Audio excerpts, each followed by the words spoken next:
Bonjour à toutes et à tous, bienvenue sur ma nouvelle vidéo. Alors, vous voyez, c'est un cadre un peu spécial, c'est normal. J'ai pas trouvé d'autres endroits pour être tranquille qu'ici, donc ne vous inquiétez pas, ça va changer. Aujourd'hui, nous allons voir comment débuter un élevage de fourmis, car beaucoup de gens ne savent pas qu'on peut avoir des fourmis ici en captivité. Alors moi, ce matin, pour la petite histoire, euh, j'ai eu j'étais en train de repoter des plantes que j'ai trouvées dans les cimetières, tout va bien. Pas sur les tombes, hein, dans les poubelles. Et il y a une reine fourmi avec des ailes qui est venue se poser ici.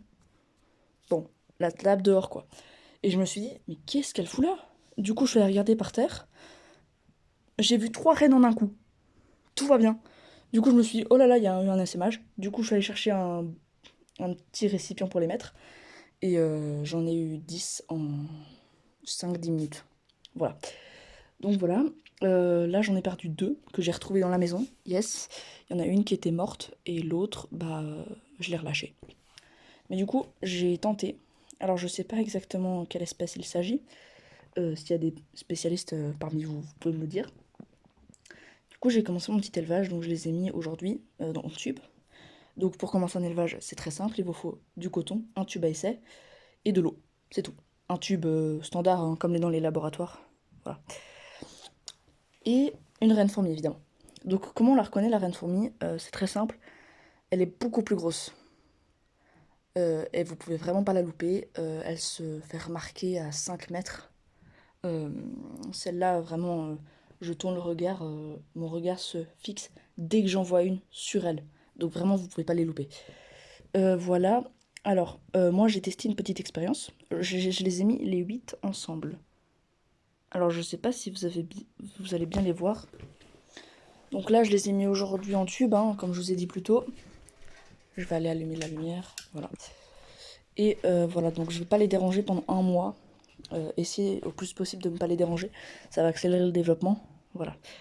Donc voilà, elles sont 8. 1, 2, 3, 4, 5, 6, 7, 8. Ouais, elles sont 8. Voilà, je sais pas si vous allez bien les voir, je vais essayer de pencher un petit peu, voilà. Donc voilà, je voulais tester cette petite expérience. Donc elles sont vraiment dans un endroit clos, hein, vous voyez. Euh, c'est très important pour les fourmis d'être dans un endroit clos, comme ça elles se sentent en sécurité. Là, elles ont pas l'air d'être trop affolées par la lumière. Le mieux, c'est de les mettre à l'obscurité. Moi, j'ai mis, tu vois, vous voyez, là, un torchon. Pas humide, hein, juste un torchon. En dessous, pour pas qu'elles soient sur le pour pas qu'elles soient sur le dur et que le tube ne roule. Et au-dessus aussi, j'ai mis un torchon. Et en plus, je les ai enfermées dans une armoire pour qu'elles soient vraiment tranquilles. Donc voilà. Le mieux, c'est de regarder à peu près votre tube à essai avec la reine ou les reines tous les mois. Si vous êtes vraiment trop stressé, vous pouvez les regarder toutes les 2 semaines. Je dirais, imaginons que vous récoltez votre jean le 1er juin. Imaginons. Bah, vous allez le 15 juin, juste regarder, genre soulever légèrement le torchon, regarder pour voir si tout va bien. Si tout va bien, vous le refermez et vous le réouvrez seulement le 1er juillet. Voilà. Autre chose à dire, c'est juste une expérience, hein. Vous pouvez faire ça, la polynégénie, ça s'appelle comme ça, des rennes ensemble. Moi j'ai juste essayé, hein. Je connais absolument pas la technique pour être sûr que ça marche. Moi j'ai juste essayé 8 rennes ensemble pour voir ce que ça donnait.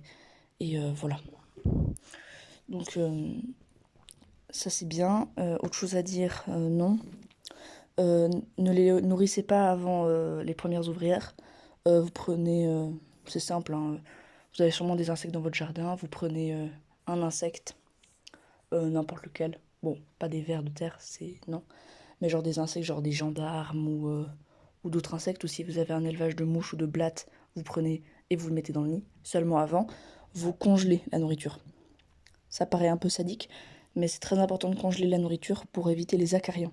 Car les acariens, ça peut vraiment tuer une colonie. Voilà, donc on va suivre l'évolution de ça. J'espère que cette nouvelle série va vous plaire. Après tout, la nature, c'est pas que les plantes. Voilà, donc j'espère que ça va vous plaire. Bah, je vous laisse sur quelques petites images des rennes. Et moi, je vous dis à très bientôt pour une nouvelle vidéo.